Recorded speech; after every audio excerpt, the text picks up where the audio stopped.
and welcome to another exciting program. Now, we're due to have Caroline Stevens joining us a little bit later, but she's having a little bit of problems with her internet connection and computer, so she'll probably join us a little later. Now, tonight's program, before I start, let's start with a dirty joke, shall we? I bought some deodorant the other day, and I looked at the instructions, and it says remove cap and push up bottom. So I did just that. Found it very difficult to walk, but when I farted, it don't smell nice. Anyway, tonight's program is entitled "Are We All Unsuspecting?" Sorry, I got the wrong teeth in. Unsuspecting human lab rats. And we'll be talking, as if Caroline can join me, about Portland Down, because there's some very interesting things. And could they be linked with this current voodoo FLU? Now, I personally do not believe it. I call it voodoo FLU. But that's another story. So Caroline will hopefully put another bit of thought in the direction, stir another bit of thought into the mix, shall we say. Now, before we start, in 1952, sorry, I'm looking on the internet now. In August the 15th, 1952, Lynmouth in Devon had the worst flash floods it's ever had, killing 35 people of torrent of 90 million tons of water and thousands of tons of rocks poured off saturated Exmoor and into the village, destroying homes, bridges and shops. And it was released, and that was actually in the Guardian, the most expensive toilet paper, that's my view. It was actually been released that it was an RAF weather modification project that went wrong, and that was in 1952.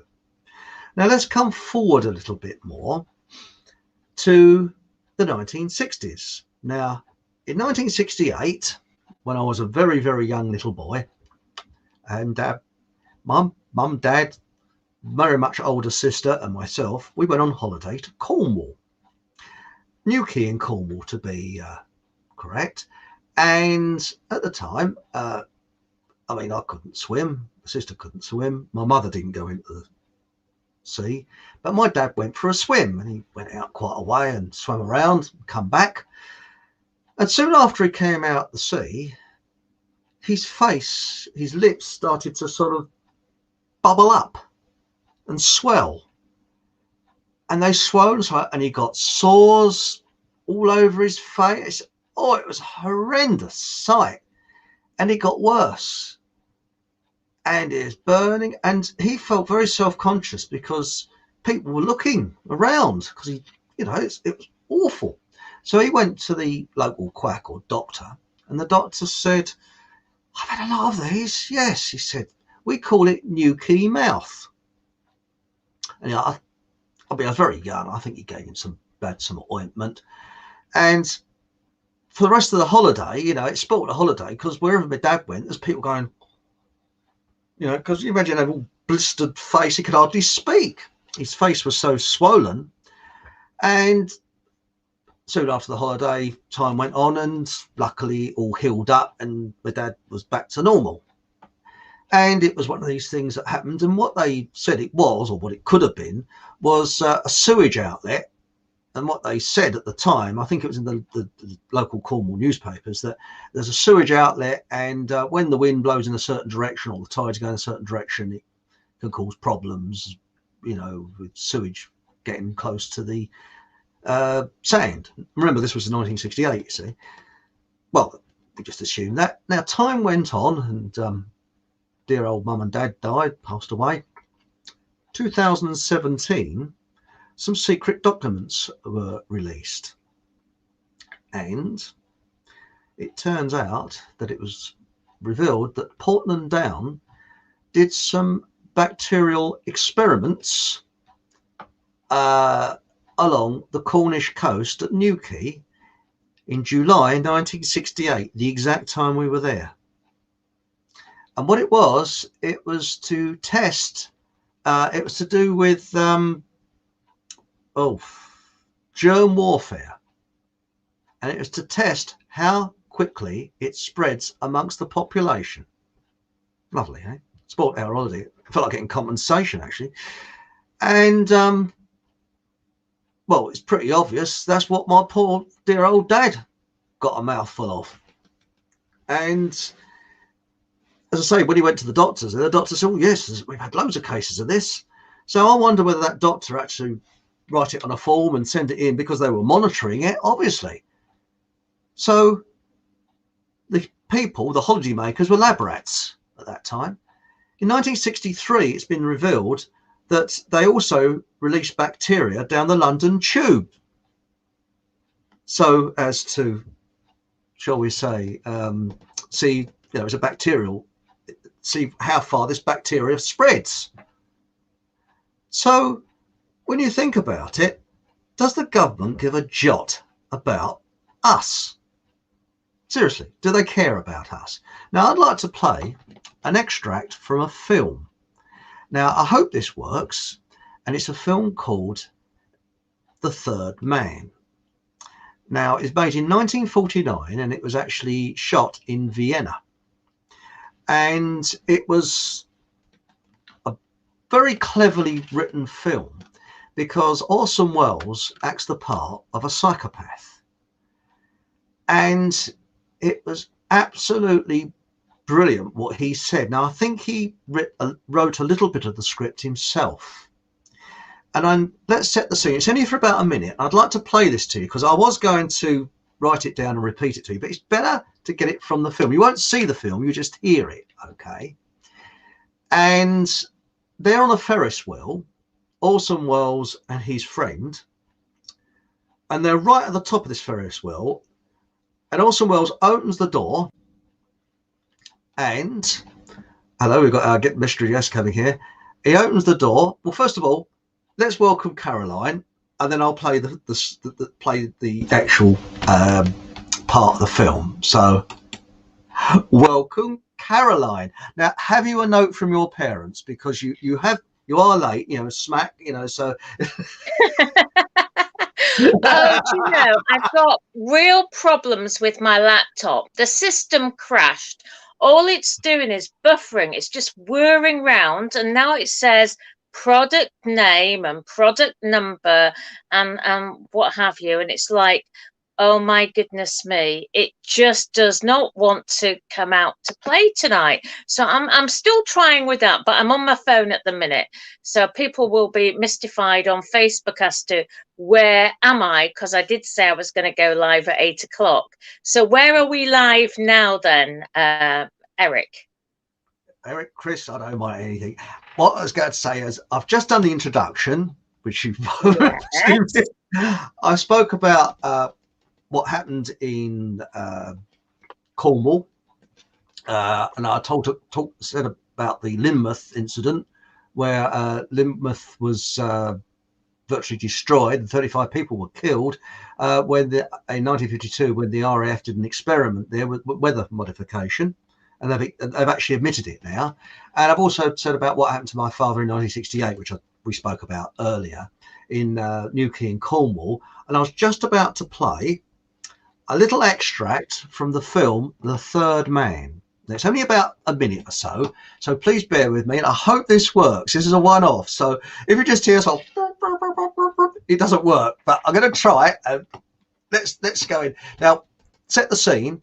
Orson Welles is acting the part of a psychopath, and he's on a Ferris wheel in Vienna, and they've got to the top, shall we say, as the Ferris wheel goes round, and it stops. And they look out and they see people in the pleasure ground below walking around. Okay, so you set that scene. Now, if everything works, we should hear it. Okay. Now. Okay, I'm now entering a broadcast studio on my laptop. So that should just coincide with you playing your Right. piece of The footage, Third I Man. guess. So this is The Third Man. It's a film made in 1949. Orson Welles is acting the part of a psychopath. He's talking to his friend, sort of friend, at the top of this Ferris wheel. And they're looking down at the people in the pleasure ground. And this is what Orson Welles, who's acting the part of a real crook, says. Okay? Victims, the melodramatic. Okay. Right, I'm gonna cut off here. One of those dogs. For every doctor, tell me if you got every doctor. Calculate how many dots you can afford to free of income tax. Free of income. Oh, we can save money nowadays. A lot of good your money will do you in jail. Not jail.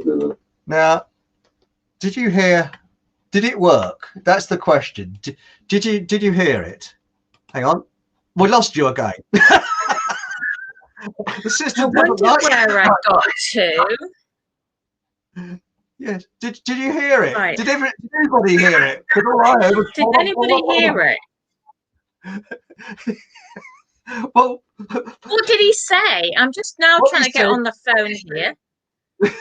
What he said was, look at those. I can't repeat it verbatim. It was a case of, look at those dots below. They're people. If somebody offered you £20,000 for every one of those dots that disappeared, would it be worth losing a few of them? Think about it. They're just dots, aren't they, on the ground? They're not humans. They are humans, but he's looking at them as dots on the ground. And he's talking like the way governments look on us. And it was done absolutely perfectly. So let's have a look in chat. Did anybody hear that? So are you talking about how we're not worth anything to governments then? We're lab rats to the government. Let's face it. What is government there for? Government is there to serve their masters, who are the usury scammers. That's what they're there for, an industry. We are the useless eaters, aren't we? And you think about it, they've raided the pension pots. So paying out pensions is going to be very difficult. And the welfare, because now we've got one of the most unfittest societies we've ever had. So basically, well, that's true. They filled us up with rubbish food. They took all the nutrients out of the processed food. So you've got the Codex Alimentarius. They have, and there is a lot of controversy over the chemtrails, but then there are a lot of people that even believe in DARPA. And so they have, I mean, what I spent a lot of the weekend talking and researching about was the way that the Pentagon and the CIA have been spending huge sums of money in laboratories all over the world, creating viruses to do what with exactly? Do we think that they're just spending huge amounts of money for the sheer hell of it? Precisely. Well, before we go any further, apparently the people in chat have told me they heard the same as what you heard and what I heard, which was so shall we have a little try? It was blah, blah, blah, blah, blah, blah, blah. Blah, blah. It sounded like the flower pot there. So what we got was so shall we give it another try? And then if people haven't fallen off their seats with boredom with it, we'll give up with it. So let's give it another try. It's only about 30 seconds. So here's a little extract from The Third Man. So here it comes. Victims, the melodramatic. What's on that? Would you really feel any pity if one of those dots stopped moving forever? If I offered you £20,000 for every dot that stopped, would you really, old man, tell me to keep my money? Or would you calculate how many dots you could afford to spend? Free of income tax, sir. Free of income. Oh, we can save money nowadays. And that, I think, did you hear that? I heard the word dots. So who is the third man then? Well, what it is, the film, I don't want to ruin it for people who haven't seen it. It's about racketeering in Vienna just after World War II. And Orson Welles acts the part. He fakes his own death. And what he's doing is getting dodgy stuff through from the communist side over to the Allied side. And he gets dodgy medicines through and things like that. And he's killing loads of people with the things that he's doing. But he's absolute psycho. And all he's there for is money. And he is the third man. And it's a very, very interesting film because he says a lot of very interesting things in it. And at the end of that scene in this film, I think you can see it on YouTube, you see bits of it. And he said something like, Europe had hundreds of years of warfare. And we got Michelangelo and all these marvelous things. And Switzerland has had hundreds of years of peace and brotherly love. And what have they perfected? The cuckoo clock. And that's the way psychopaths look at things.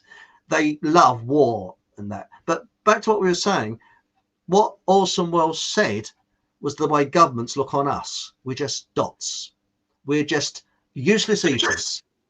Does it matter if so many thousand get killed to Boris Johnson? Not at all. As Stalin said, the funeral of one person is traumatic. The death of thousands is just a mere statistic.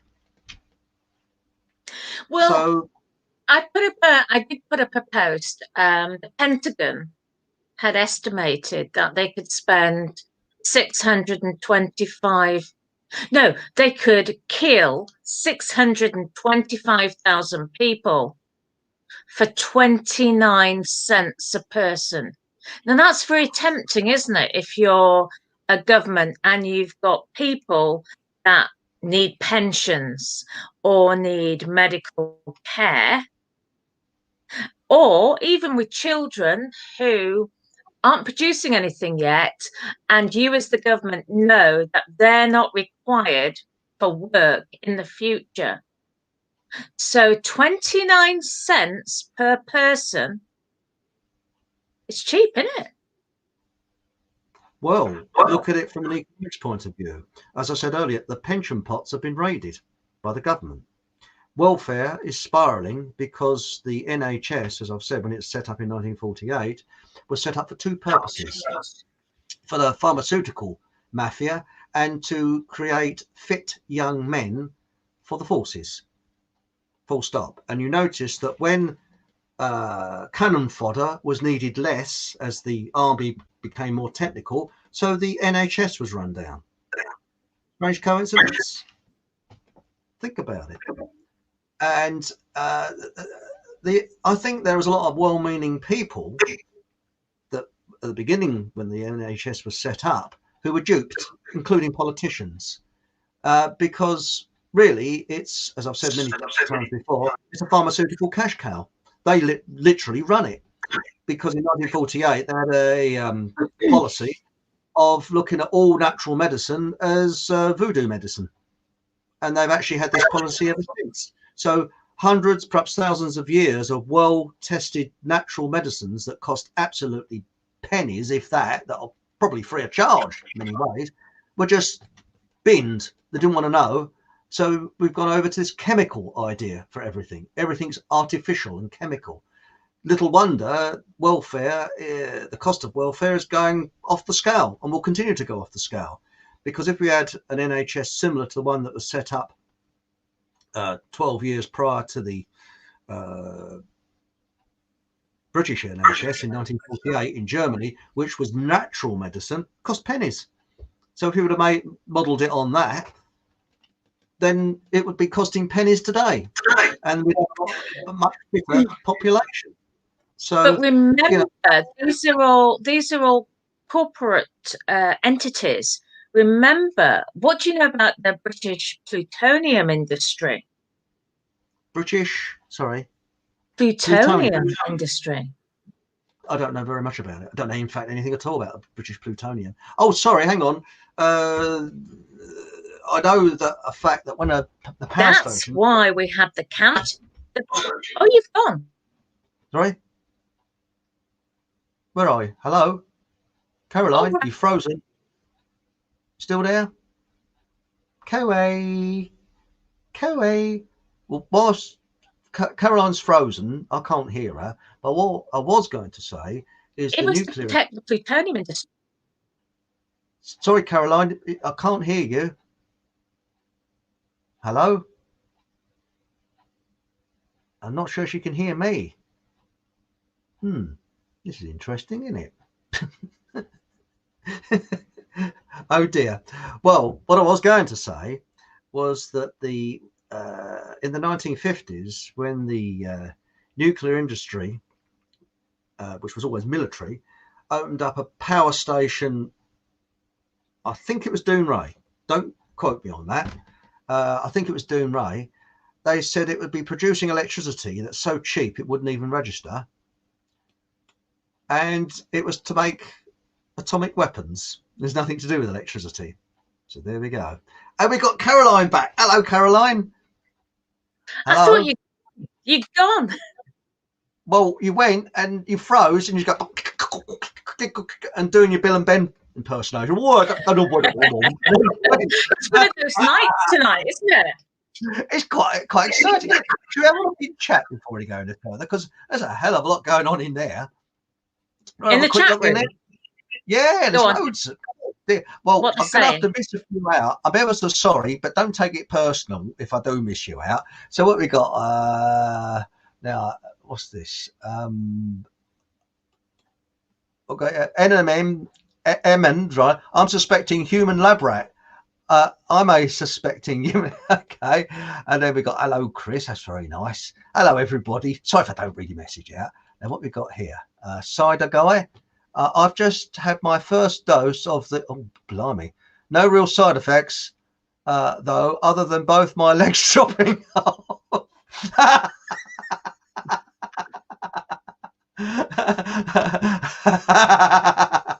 Seriously, I've not had it, nor will I. Same here. I think I'd rather have my teeth extracted without anesthetic. And then we got here what we got. But Chris, they keep telling us it's for our own good. The Third Man, great film. Well, I'm thinking that, when they say the word safety, we should change that word to obedience. For your obedience, we're doing this. For your obedience. Are you obedient? So remember, and also, if you've got a pen, nobody's looking, when you see the sign for your safety, cross out safety and put obedience in. A little bit of naughty graffiti there. Right, so let's go through and see what people are saying. Here we are. We've got here, Emin. I heard somewhere that the CIA laced all the bread in the local bakery with LSD somewhere in France. That's right. They said it was rye bread. That was, I think it was in the early 50s. And it killed quite a few people. That was an LSD experiment. So do you know about that one, Caroline? No, I don't. The CIA. Yes, So the CIA, how does that link with the Pentagon? Or are they one of the same? Central Intelligence Agency. I think they are one of the same. But what they did, I don't know what year it was, so somebody might be able to tell you. I know it was in the late 40s, early 50s. They laced the bread with LSD and it killed quite a few people. And then they made out that it was rye bread that had got poison in it, accidentally poisoned, which was a load of old rubbish because people have been eating rye bread for years. Right, let's go down here. Why did they do that then? What was the purpose? They didn't do that after. Well, they're not doing that now, are they? Why did they do it? Well, during World War II, do you know that the Germans did an experiment with crystal meth? And the American Air Force, they were on drugs as well. An early form, I believe, of LSD to keep them awake and alert. And that's why my father witnessed them bombing cemeteries, bombing their own. And it was a running joke when they captured German prisoners, the Germans used to say, when the Germans bomb, you get your heads down. When you bomb, we get our heads down. And when the Americans bomb, everybody gets their heads down, because the Americans didn't know where they were bombing, because half the American Air Force was probably out of their heads on some drugs. And Americans did experiments on how they could get their troops to be more sort of like Supermen, using LSD and all these sort of drugs. That's where all these drugs came from. And then they realized that they could release it into the population and start to manipulate the population. And that's how the hippie culture started. But that's another question. So quite was you aware of that, Caroline? I was not. Yes, that's quite something. Any more comments? There's another comment here. Cider guy again. He's busy, isn't he, old cider guy? Going by the UK column today, the pensions deficit alone is 7.2 trillion. Now, just think, I think it's going on what we were talking about off air. If Portland Down made something that just affected more the elderly people and got them to get their in the arm, the jab off, yeah, sort of killed them off, wouldn't that be a marvelous saving? Just saying, like, don't you think? Well, you know, the thing is with the jab, whether it was good or bad, the fact is that the government can't guarantee the same manufacturer for the first jab or the second jab, and they're supposed to have the same manufacturer, and there's supposed to be a certain time lag between the two. So they can't guarantee, they can't come up with the goods, even if it was the right thing to do. So there's also the shedding aspect. And what's the point of all of this if you don't need to? You know, what is the point? You know, is there going to be a situation of fertility problems? I know it's not going to, you know, people of 80 years of age aren't going to be concerned about that. But what about the fertility aspects when they start jabbing people in the 20s and 30s, you know? Well, precisely. And then when you look at United Nations Agenda 2030, where they say they've got to cut the population, and David Attenborough is well into that. And remember, Boris Johnson when he wrote in the Times about 10 years ago that we're overpopulated, which we're not. And his father's very much into eugenics. He was, maybe is, William Gates, I won't say his name in full, is a eugenicist. His father was into it, and he's mentioned many times that, you know, people reducing the population, etc., etc. So I personally believe that what is happening now is to reduce the population, because what they say is this, shall we say, William Gates special brew that they're pumping into people. It won't affect them immediately. It might with some, but then it'll shorten their lives. And I'm very much against jabs, because when you look into Louis Pasteur, the man was a fraud, a complete and utter fraud. And he actually admitted before he died that most experiments were fiddled, but he knew shall we say, the movers and shakers, and he was well in with the top brass, including royalty, and that's how he's got away with it. And it's a bit like Darwin, you know, say scientists worship Darwin with natural selection and all this, that, and the other. As I said in my previous talk, yes, we adapt, humans do adapt, but this idea that we evolved from a monkey is, to me, is absolute lunacy to the highest degree. Because if we did evolve, why haven't we got gorillas and chimpanzees going to university? Why didn't they evolve? Doesn't make sense.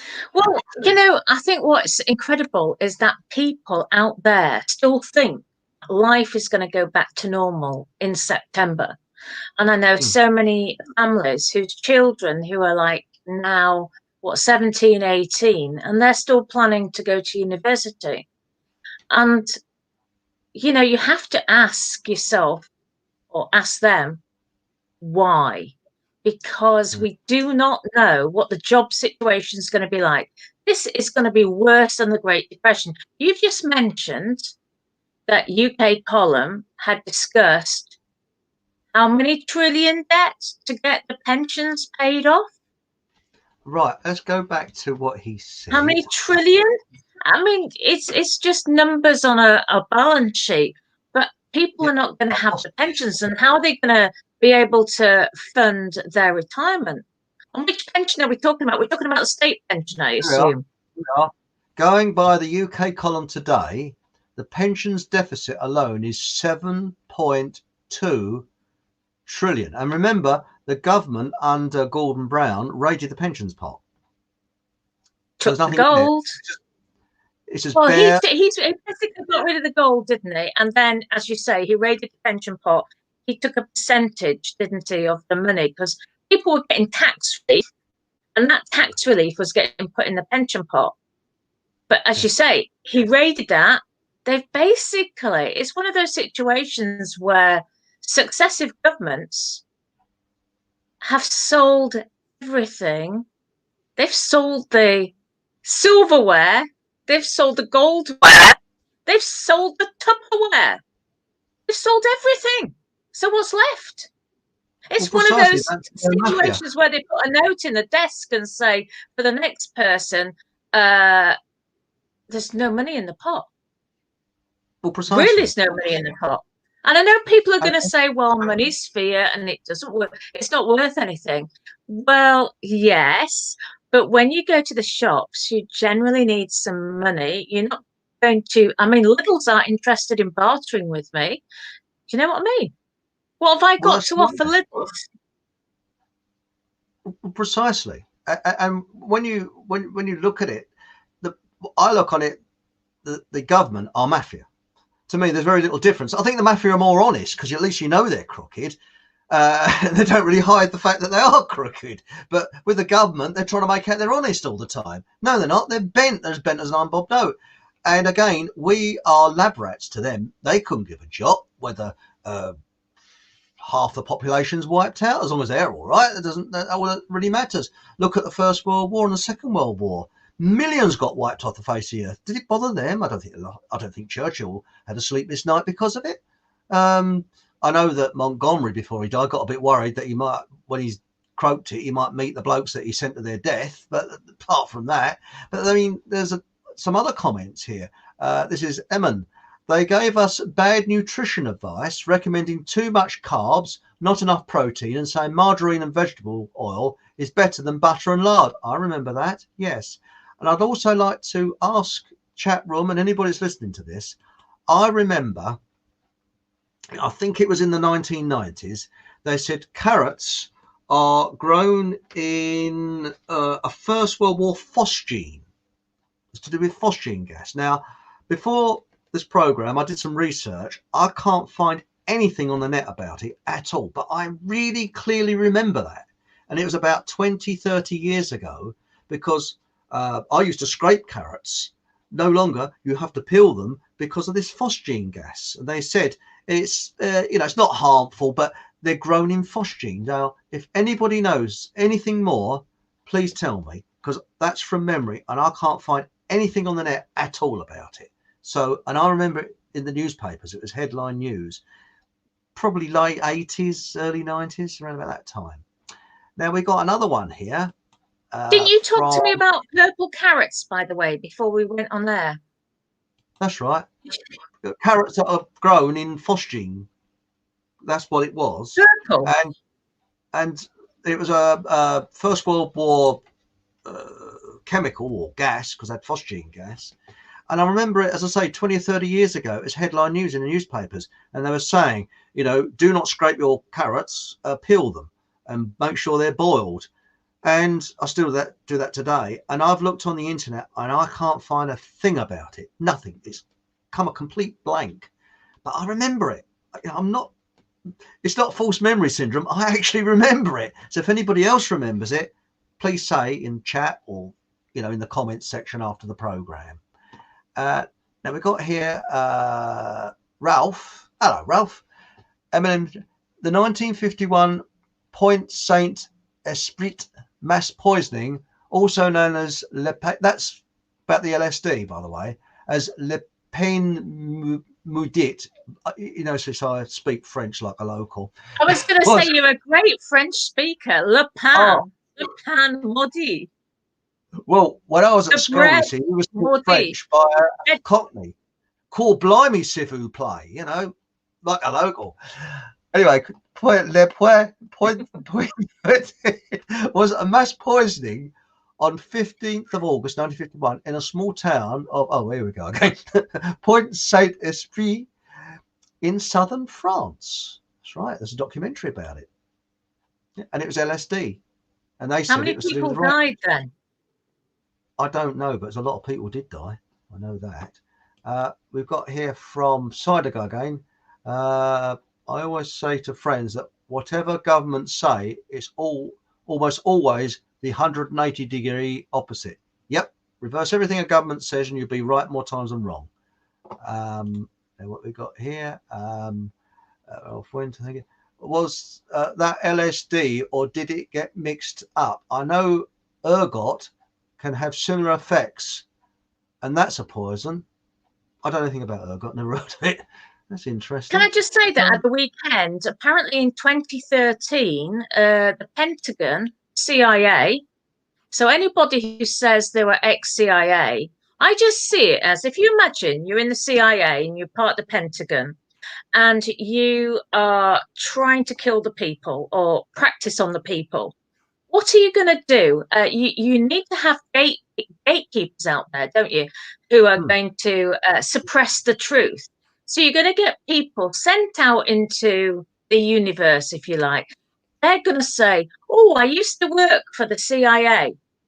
Do you know what I mean? They're on YouTube. I used to work for the CIA. Oh, there's loads of them. Who leaves the CIA and still goes public on matters?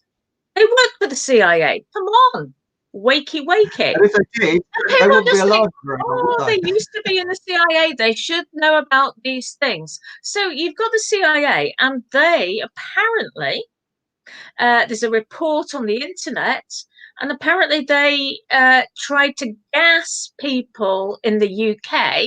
It was a test. You know, don't worry about it. In 2013, a load of people were gassed on the underground. But our government wouldn't do that, would they? Yeah. No. I know they wouldn't do anything like, have the London bombings, would they? They wouldn't organise that, would they? I mean, I've just been watching, I must send you this video, Chris. There's a video online and it's actually been translated into Islamic language, Arabic or something. Because the seven bombings with the bus, and it looked like as if the top had been peeled off. There's substantial evidence to suggest that it was an inside job, shall we say. It was all orchestrated beforehand. So they've actually now produced the truth on a YouTube. Well, actually, I think it's been taken down on YouTube. I think it's on BitChute. And it's been translated into a Islamic language because these people are getting blamed for something that they may not have actually done. Now, this video is going to get taken up. I have to warn you now, Chris, because we've discussed this, I think it could be that this video might get taken down. You're right. I know that Paul did an investigation into it. And he proved that the people that were blamed, it would be physically impossible for them to have done it. He actually proved it. He went into it like a detective, and he did a marvelous job of it. So if you go on to richplanet.net, that will actually, show you exactly what's really going on. But what gets me is that the powers that be, they've got their shills, they've got their fake opposition that they allow and they manipulate. And I don't know whether these people know that they're shills, they don't know whether they're being used or not. I don't really know. But all I do know is all these psychopathic type dictatorships, such as look at East Germany, for example, during the communist time. Anybody that went against the government, again in Soviet Union, the intellectuals, people like that, must be mad. So they're put into lunatic asylums. But what they do now, they allow people with outrageous ideas. Well, look at David. Oh, he said a lot of truth. He says a lot of good. I'm sure he's a very nice man. But they allow him to speak, and they use him as a kind of, shall we say, a bookmark to label people. So if you go against the government, you are then a David Icke supporter. I bet you believe that lizards exist and we're run by scorpions or something, and all this sort of thing. And I think it's a game that they're playing to make it look as if anybody that goes against the government. I mean, look at what Boris Johnson said. Anybody that's against VAX must be mad, really. And he's supposed to be educated, really. So that is psyop talk, isn't it? Because in the psyop, you do not get 2 points of the argument. You only get 1 point, and then you waggle either way in the 1 point. It's an absolute. A psyop is an absolute, and he came out with an absolute. So what he was really saying is this is a psychological operation, because you've got to believe in an absolute. You can't believe in anything else. But I really do believe that what's happening at the moment is a depopulation plan. I really do believe it. Absolutely. Well, it's the suicide. You know, the number of suicides now that I'm hearing. I'm hearing far more information about people who have been suicided, as it were, than people who are dying from coronavirus, without a shadow of a doubt. So this is where the numbers are growing. Yeah. But when you think about it, Portland Down, now I've got no real evidence of this, but if they did bring out something that would, shall we say, knock out a few frail and elderly people, which the government could use as a excuse for a huge lockdown, rejigging the economy and this, that and the other. I mean, let's face it, if things were as bad as they say, they wouldn't need to put any propaganda out, because we would see it'd be like Bring Out Your Dead. You know, there'd be lorries going around with body bags everywhere, funeral cars everywhere. People say, oh, I've lost my great auntie, what's it? And it would just be like the Great Plague, you know, bring out your dead and all this. No, we haven't. And what's happening is, did you know the year that was the worst year for FLU was the year 2000? More people died of FLU in that year than any other year. This year is the lowest, one of the low numbers. There's nothing really much to worry about. It's just average. But what they're saying is a FLU death is now a COVID death. So they're just remarking it, and they're just hyping up the figures all the time. So why are they doing that? And I think it's an economic reset in line with United Nations Agenda 2030. That's no conspiracy. You can go on the internet and read it. There it is, because their belief is to tell you what they're going to do to you. That's part of their belief. And I think we're just literally ruled by psychopaths. But what very few people say is there a plan? Have we got a plan to get out of this mess? Because we know about it. You know, you can go onto the UK column, you can go on all these different places and see, oh, this is bad, this is bad. Look at David Icke. Yes, this is terrible. What they're going to do. But what are we going to do positively to actually overthrow this situation?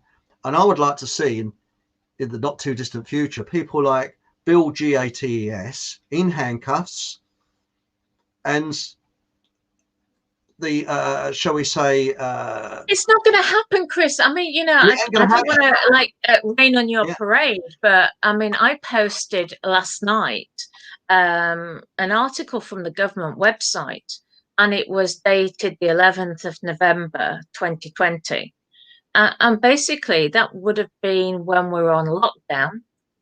And it basically had a virtual meeting between Boris Johnson, Bill Gates, and a list of about 20 pharmaceutical companies. So, why are these people going to be brought to justice? Because our parliament needs to be taken for a trial. And, I put up a post again at the weekend. I was a very busy person. That when people go to court, they go into the dock, which should tell people that they're actually going into a maritime law situation. And they're not prepared for maritime law. We're talking about making contracts, being dead entities, and so on and so forth. So if you go in as a living person, the judge sees you as presumably a dead entity. And this is where it all unravels. So, what are all these groups about? The ones that are supposed to be helping us, saving our situation, when all it seems to me is that they're just collecting money to produce the occasional letter to Parliament or to this person or that person, and they're blaming China, for example. Well, actually, coronavirus was found in the sewage in Spain in March 2019, which was some 6, 7, 8 months before the Wuhan Games. So everybody's been very keen to jump on this bandwagon and do the American a certain alternative approach, shall we say, and blame it on the Chinese laboratory, bats, and wet markets, and this, that, and the other. But the truth of the matter is, it's not. It's totally a fake story. And because it's all very convenient to blame somebody to blame a foreign government. But you see, you've got America, who's got 25 laboratories at least all over the world. And they've got, they had a laboratory in Africa just before the outbreak of Ebola. And then they actually shut their laboratory about a week before the Ebola outbreak. That's a bit of a coincidence, isn't it? The Ebola outbreak was just down the road, and they closed the laboratory. They have had, as in Georgia on the Russian border, they've had insects. So they've been injecting insects with viruses, and then those insects have been impregnating, shall we say, the locals with strange viruses. And the locals have not been able to get rid of those insects. So if they can do that, they haven't even, that's just the tip of the iceberg. That's what we know about. Well, look what happened in America with the American Indians. To wipe them out, they gave them blankets that had smallpox in them. Really? Yes. And that what year was that then? We're talking about the 19th century that happened. And that was deliberate. And then they went and they decided to destroy the buffalo, which was their food source. So that's how they tried to wipe out the American Indians. And that's also, I was told by a Canadian, the reason why Canadian Mounties have a red jacket and not a blue jacket is because when the the Canadians are very sympathetic to the American Indians. And when the American Indians ran and fled, when they saw a red jacket, they know they were safe because the Mounties were there to help them. And that's what I was told. That's why they got a red jacket, to show the Indians that, okay, we're friendly, we're Canadian, you're safe now. But no, that's what happened. They knew that smallpox was carried, so they gave them blankets. And look what happened in the Boer War, in the British concentration camps, because the British were the first to invent the concentration camps And what they did, they put things into the tinned meat to actually kill the people there, women and children. No. Yeah. Yes, you can actually look into that. It's all in the records, to kill the Boers, who were Dutch settlers and remember, that wasn't that long ago. You're talking about what World Wars 1901 to 3, was it, or 5? I don't know, but the Boers put up a heck of a fight against the British. They really did, and it was really brutal what they did. What it was is the British policy was the same as what they did in Malaya later on, and they tried to do in Americans tried to do in Vietnam, but they failed. And that is, they would deny the rebels any food or any. They had a burnt earth policy. So what they did, they moved the Boer families into concentration camps, so the rebels had nowhere to get lodgings, to get food, to get supplies. So they literally obliterated the supply line for the Boers. And they did the same in Malaya against the communists, but it worked there. They actually destroyed the local villages, put the people in camps, so that the rebels, the communist rebels, had nowhere where they could get their supplies or support or anything like that. But the Americans tried to do the same in Vietnam, but failed because it was too big. Vietnam was tiny, and they didn't succeed there. But the policy worked in Malaya because it stopped communism. But in Boer War, that was a totally different thing. But that is basically the process. You deny the rebels any way or their source of, shall we say, fighting the war against you. But going into chat again, we've got here Cider Guy. They even tried to make it sound like nothing by constantly referring to it. I was talking about the Bill GATES special brew, as I call it, JAB, don't they? So true about Pasteur, Chris. Man was a fraud. Germ theory is still exactly that, a theory, all lies. And then we go back here to Emin, who says this is regarding the rye bread that in that French village where I showed people how marvelously I can speak French. In fact, I can speak it so well that French people go, huh? Because they're so amazed at how so I speak it. What's he saying? Right. Anyway, it says that makes sense because ergot of rye is similar to LSD. So it might have been a plausible cover story. I didn't know that. That's interesting.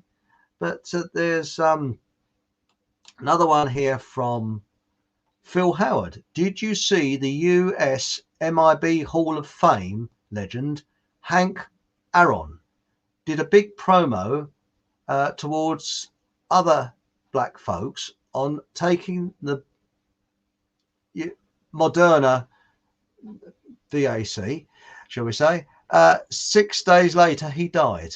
Just a coincidence? Nothing to see here, folks. Yep. Move along. Nothing to see Move along, here. folks. Nothing to see here. Yes. So what they're doing, it's psychological warfare. We're in World War III now. But what gets me, Caroline, I don't know whether you got this, but in my profession, supposing you wanted, I don't know, my background is industrial and commercial design. So if you wanted an industrial building built, I'd go along and you say, oh, I want to build it here, and and I'd sketch up a few preliminary sketches, get a brief, what you want, and you'd have a goal to work to. You'd have an objective. You say, right, I'm going to do this, do that. And then by the time the building would be built, it would look completely different to the original drawings because normality gets in the way, and you find that where some foundations should go, well, they can't go there because it's a sewage farm or something. But anyway, what I'm getting to, there's an objective. When you look at any war, there is an objective. Where one side has the objective of beating the other side. World War One, World War Two, Vietnam. In this war, our enemies have their objective well worked out for us, but we have not got one objective apart from saying, oh, we've got to wake up to this against them. Do you see my point? I do, like to I work. do. But the thing is, it's not. Is it not becoming obvious? Well, maybe it's not that cult is in charge of all the countries, most of the countries in the world, and they've conveniently put in gatekeepers into the controlled opposition side, and they're not going to tell you the inconvenient truth. So they have you going round in circles. You know, you'll talk about electromagnetic frequencies. They'll have you talking about chemtrails, but they won't actually pinpoint who the enemy is, who's behind the secret covenant. And that's why these truthers are not telling the truth, the whole truth, and nothing but the truth, because they know if they were truthers, if they told the truth, they would not get past first base on the internet. That's right. You're spot right on there. I mean, I've noticed changing the subject very slightly, this Mayor of London malarkey. There's a particular character that wants to build these futuristic modular homes. Okay. Now, the plan for London has been ethnic cleansing all the way along, because they want to gentrify the centre of London. So they're moving the locals, the ordinary working class people, out. And they've been doing that since the 1960s, further and further and further out. So if this particular bozo, Mr. Rosie Red Sox, gets into power, and there's every possibility he probably will, he wants to build these modular homes. Okay, there's not enough. They won't build them in London, and the reason why is because there's loads and loads and loads of empty property in London that have been bought up by foreign investors, and they remain empty, these properties, because they're an investment. So there's people sleeping on the streets, and there's these huge luxury penthouse apartment blocks that are completely empty because some bozo on some far offshore wants to make a lot of money out of it. And the government, well, it's all investment for the money, for the government, isn't it? It's all money coming in. So what's going to happen with these modular homes? Well, they're going to do the same what they did in the past, and that is build new towns where you and I are living, like they did with Stevenage, Harlow, and places like that. But they won't be garden. They call it the garden cities, which they started off in the 1900s. Oh no, they'll probably come along to a beautiful beauty spot somewhere in Buckinghamshire or Devon or whatever, and build these ugly modular homes outside London, because they want to move the locals out of London and gentrify London. That's what the plan is. It's ethnic cleansing. They've already done ethnic cleansing in London. I've got a friend who was born in a very select part of London, but she would openly admit she was a working class girl, and all the social housing in certain parts of London, they swept those people out. They were indigenous people from 40, 50 years ago. Yeah, that's right. Already they've done the ethnic cleansing. Well, that's right. I mean, once you get me on architecture, I won't stop. But what I will say for people to think of, don't do that. Have we got any more conversations in chats? You've got that's good. I got some water here to pour over my head in case I get a bit hot-headed about architecture. But what I was going to quickly say is it all went wrong in 1914, but we'll go on to that another time. Right, back in chat. 1914 or 1940? Right. First in France, more than 250 people were involved, including 50 people interned in asylums and 7 deaths. Yeah, that village. 250 people involved in. That was that. There was 250 people in that village, and 50 people were interned in asylums afterwards, and there were 7 deaths because of it. Because of that experiment. The LSD bread. Yeah. I've heard, now I don't know if it's true, but maybe somebody can investigate that. There have been villages in the UK where overnight the people have all left, and then there's been a new group of people moving into that village. Is that possible? Yes, it happened in World War II, and that's the only one I know of. And it happened down in the West Country just before Wiltshire. D-Day. And well, I think, yeah, Wiltshire, where they actually ordered the entire village. They gave them 48 hours to leave, property and everything. Didn't give them anywhere to live, and they had to go and live with relatives. And they completely cleared the village. The military took it over, and they still own it, and they use it for military manoeuvres nowadays. That's Wiltshire, then, isn't it? Sorry? That's Wiltshire, I I think. think it's in, yeah. But that happened in just before D-Day, in about 1943, 44, something like that. And the people didn't get any compensation because it was wartime, you know. But let's have a look at more comments. Now, what we got here? Oh, somebody likes my French. I'm very pleased at that. My Cockney French, it's lovely, isn't it? You know. And we got here. What's comment? Little girl, not in the COVID universe. Bloody hard going. Well, I think that I don't think that many people are actually taking it up. That's right. I can't get. What's not that? What the JAB? Yeah, I don't think that They've that got many. 80. Haven't they got 84% the over 80s now? Well, do you believe their figures? Because I've noticed that the government are very good at fake statistics. Now, I'll give you a good example of fake statistics. Before World War II, they said the overall majority of people, Churchill said this, the overall majority of people want to introduce conscription, that is enforced military service. The overall majority. Wrong. The overall majority didn't want military service to be enforced. But because remember, the First World War had only been about 20 years prior to 1939. Yeah. And what was covered up, and if you look in the newspapers of 1939, the suicide rate of people of military age shot off the roof. People were literally committing suicide left, right, and centre. They don't tell you. Yeah, because they didn't want to go into the military. So, and their fathers had obviously fought in the First World War and told them what it's all about. So they decided to finish themselves. And my dad said that there was actually lists in the newspapers in 1939 of all the young people in their 90s, about 1920, that had actually committed suicide. And that's sad, isn't it? But they don't tell you about that, because all we hear is, oh yes, there were jolly keen chaps ready to sign up and do their bit for the country. No, that's all you hear. That's the side you hear, but you don't hear the other side.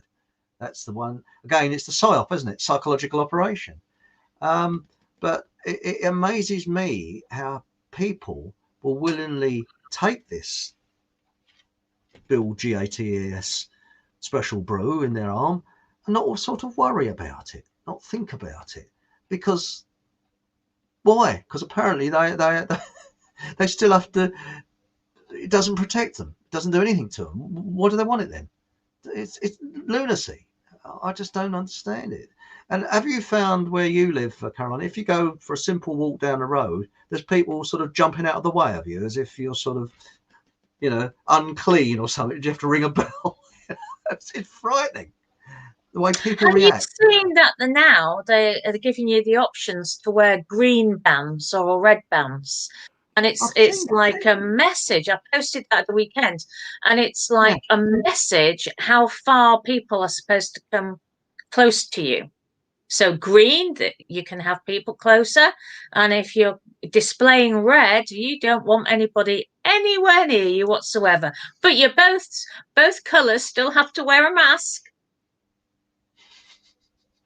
So if you wear it, so why do you have to wear a mask if people are going to be so far away from you? I mean, this is the ridiculous thing, isn't it? Yeah, it is. But I think that really the real answer to it is civil disobedience. Because if people did what Gandhi did in India and just said, no, I'm not going to wear a muzzle. I don't call it a face mask. It's an obedience muzzle. I'm not going to wear an obedience muzzle. What can they do? There's nothing they can do about it. If everybody went into the supermarket and said, stuff it, I'm not going to wear it. What are we going to do? They're not going to bar everybody, are they? They can't. It's illegal. And I think that people are so, shall we say, obedient. It's frightening.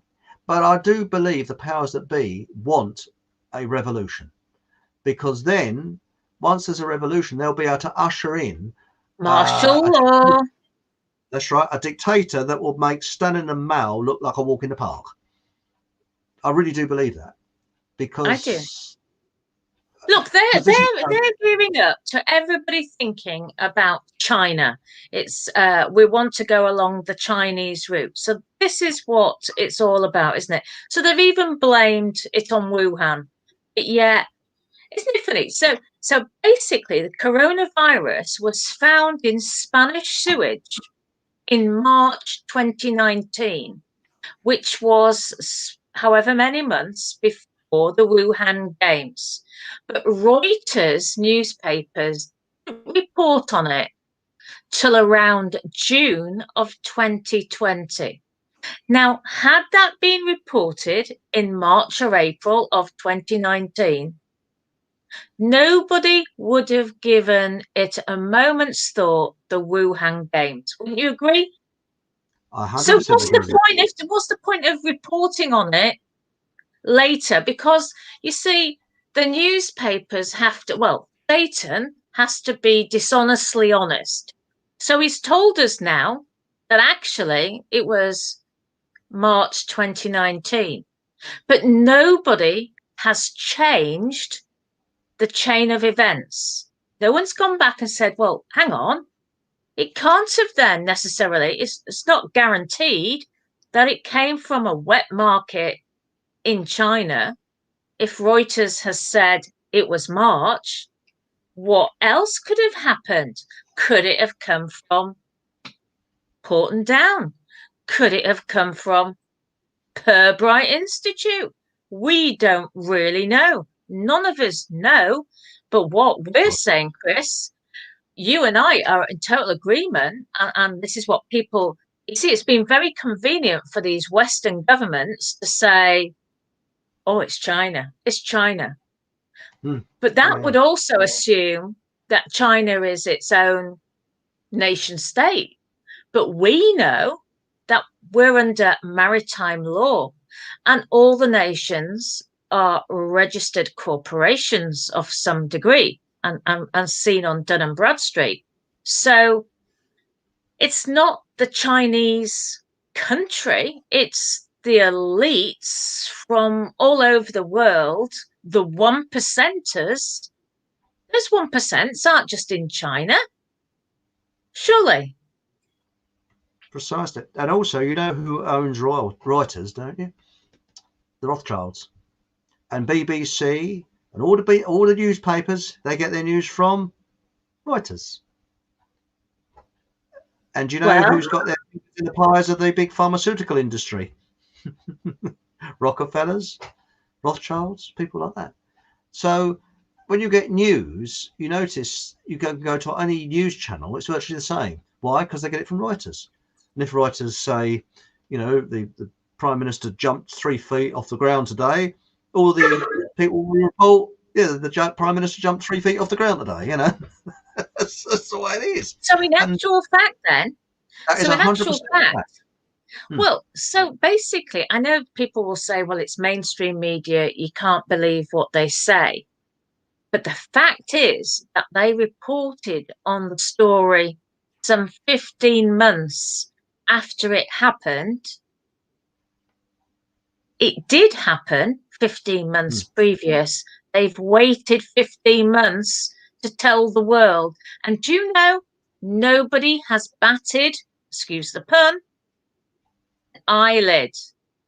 They've preferred to blame a bat halfway round the world. And that possibly is not the case. You look at some of those that Chinese footage, you think actually now that we're getting accustomed to actors and actresses, we think actually they're just keeled over. There is no way that people just keeled over. And I guess actors and actresses were employed for people to, because we've already seen something called the New Normal documentary.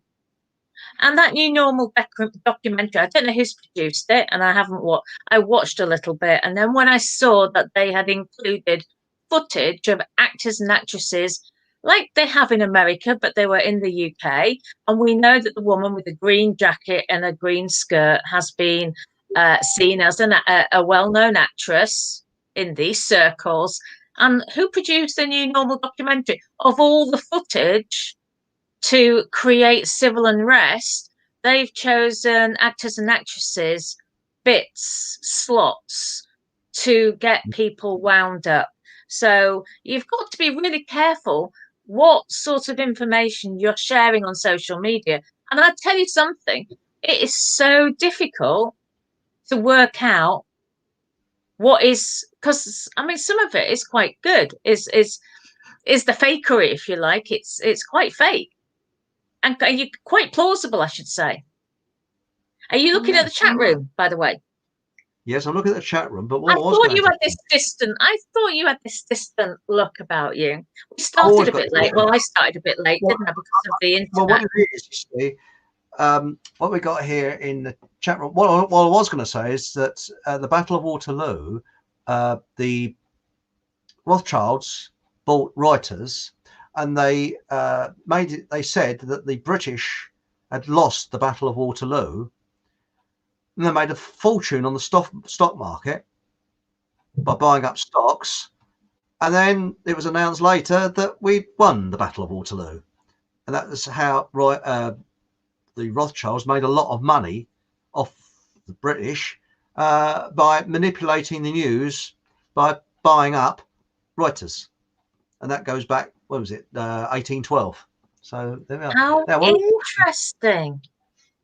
So that's why when you hear the established news, it's not really news, it's what people want you to believe. I mean, the only thing I believe is the weather forecast, which is not always accurate, and the date at the top of a newspaper. That's about the only thing you do believe. But we've got here Squirrel Girl. Squirrel Girl likes my French. Thanks, Squirrel Girl. They thought cholera was an airborne disease, miasma theory. That's right. It was Dr. David Snow that actually proved it wasn't. He actually, it was waterborne.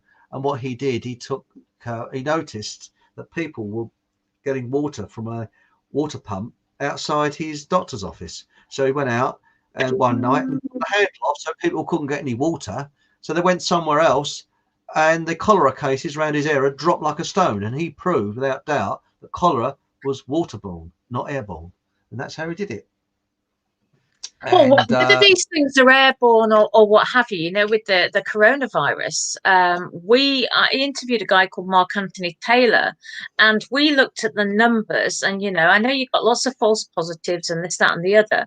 If you extrapolate, now what's the word? Where you increase the figures because of exponentially, you go back, you reverse the figures, and there was no way that the number of figures generated by March could have started in the November or the October. It had to have gone back much earlier in 2019. I've never believed those Chinese videos. The one with the guy called Bin Fang counting bodies was the most ridiculous, I thought. Yeah, I mean, it was, when you look back and you see them in the blue hash marks and everything, it's like they're not being vaccinated, I have to say. That's my understanding from somebody in China. Wuhan, they're not being vaccinated. Oh, and somebody said to me on my timeline this afternoon that the Wuhan laboratory actually closed in September 2019. Really? And I heard that it was owned by Glaxo. Now, I don't know how true that is. GlaxoSmithKline Beecham. I don't know how true. I have not checked that out, but that's what I was told, that they that laboratory was owned by them. But please But as I don't hold say, that. Please check no, it out I mean, yourself. I that's haven't right. checked it out. Yeah, and people said, oh, Pfizer and Glaxo, but 68% overlap. But the fact of the matter is, who is responsible? Is it the people who are funding this? Wherever that laboratory is in the world, surely it's the people putting the contracts in order, whether it's the Pentagon stroke CIA, which seems that name title seems to come up an awful lot all around the world. Why is the Pentagon trying to kill the people of the world? And I'll tell you something else. You know, the chemical weapons, there's been some sort of convention and everybody's supposed to remove all their chemical weapons. Well, I think Russia has got rid of all theirs. Guess which country hasn't? America. They've got 9% left of America. Exactly. So why have they they're supposed to get rid of them by 2023. Why didn't they get rid of them when Trump was in power? Well, Trump, again, as I've often said, Trump, Biden, that are both cheeks of the same backside, basically, because the president is chosen. He's not voted in, he's chosen. But there's a very interesting item that a person's put here. It said here, where is it? Magic J. Again, I do apologise for not reading all your comments out. Please don't take it personally, but I am human. I do miss the lowest death rate in Ireland going back the last 5 years. And there's an interesting one here. Oh, hang on, where are we? That's it. From Phil Howard. Rothschilds in the West, Kaduri family in the Middle East, and Sassoon family in the East. Hang on, let's go on about the Sassoon. Isn't Lord Sassoon in the House of Lords? Phil, can Phil confirm that is Lord Sassoon still in the House of Lords? And aren't we talking about drugs here? The Opium Wars? Yes. That's interesting. That is very interesting. Yes, because as a gentleman here, Ralph, hello, Ralph, worked in Wuhan in the 90s. Knew from the beginning it was a hoax. Yes. Well, it maybe didn't come from Wuhan. Whatever it was that was released to the Spanish Spanish sewerage system. Why would it be Wuhan? That was probably a test. I mean, my view is that either some laboratory somewhere has released something that's not that dangerous because they want. Yeah, but they're ramping it up. That's the thing, isn't it? But we don't know. They're saying it's more virulent. And as I say, a guy that I know on my timeline, he's friends with another guy. They went out for a drink, and that guy's partner works at Pirbright Institute. And they purposely released 2 new variants. And that's why, because of that conversation, and I can't reveal these people, and so people will either have to believe it or not. And I don't think you're going to ever find out the truth on this. But it was quite strange that these variants suddenly affected the southeast of England. If you remember, was it about November time? That's right. And I didn't find out until December that it was the Pirbright Institute. So that's in Surrey. So, and the Welsh Guards apparently are based in the Pirbright Institute, which is another sort of gives another perspective on things. So that's the southeast. So, is it a coincidence that Pirbright's there and it sort of took off in the southeast? Because I was able to go shopping on the Boxing Day sales, but the people in the southeast couldn't, because that's the impact at that time. For a very short space of time, there was there was still tier 3 could go shopping. 78% of the country were in tier 4. and everything was shut on Boxing Day, non-essential goods. So I cannot see how we are going to be able to have an economy, a functioning economy, ever again. I agree with you. Because of the way our government, and it's really bad. I mean, it's really sad as well that you're going to have a whole generation of children who've possibly never had a proper job, and they have no job prospects now, and that could be for the rest of their lives. That is the worst part of all of this. It's the economic collapse. It's watching this slow car crash, isn't it? It's like this car crash. And what gets me, it's nothing really. When you look at the statistics and the real figures, nothing really adds up. That, you know, you've got more chance of catching tuberculosis or a bacterial pneumonia than this COVID. It's just nonsense. At the minute, but you see, the thing is, what I realised looking at what the Pentagon and CIA have been spending their money on in the UK and other places around the world, they have the capacity, the capability of wiping out entire countries. That's right. With bio warfare. And that is the truth of it. So it makes sense for them to blame China and ramp up this, but yet the businesses, the contracts are being signed behind closed doors between the US, the UK, and China. We've got a guy in the House of Lords called Lord Bates. He's married to a Chinese lady. In fact, I think she's got her family from the Chinese Communist Party. So people forget about this. They don't realise necessarily that people, really influential people in the UK. I mean, who's Jeremy Hunt married to? Is it a Chinese or a Japanese lady? Didn't he get it wrong? Didn't he call her Chinese? No, didn't he call her Japanese? And she was actually Chinese. He didn't even know the nationality of his wife. Why are they getting married to these people from China then, if they don't even know the nationality? Well, it's all. I mean, what we really are faced with is communism. That's basically what we're faced with. But there's some very interesting things in chat at the moment. Are they talking about what we're talking about? You know, these chats sometimes. It was the Spanish flu because.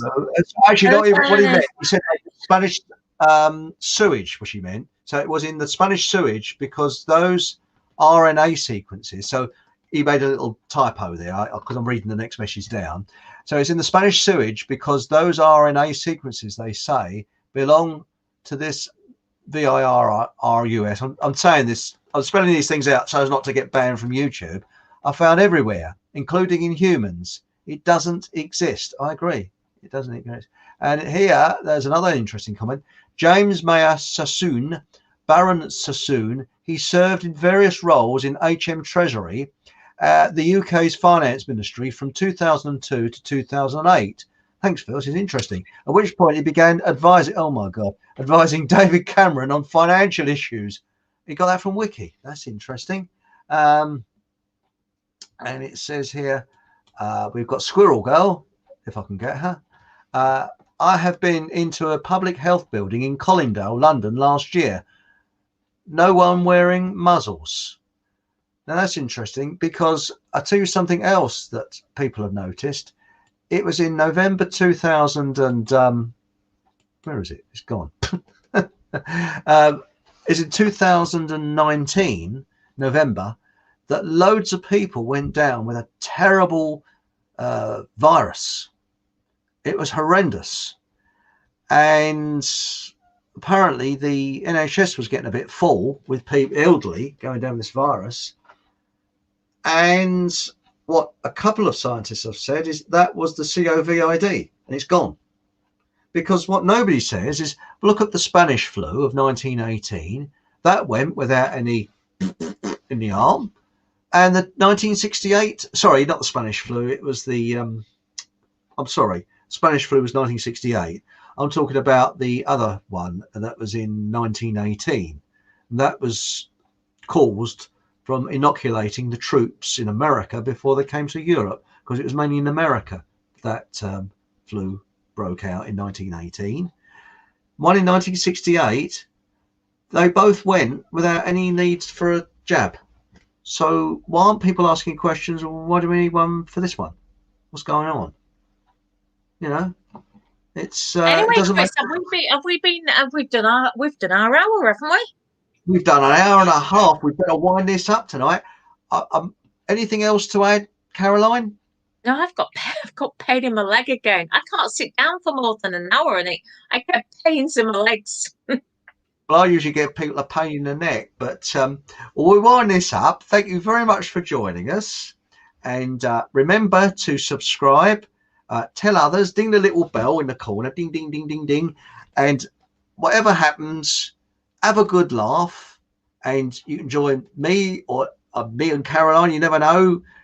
Every Monday at 8 o'clock, and also we'll try and have a whip round and get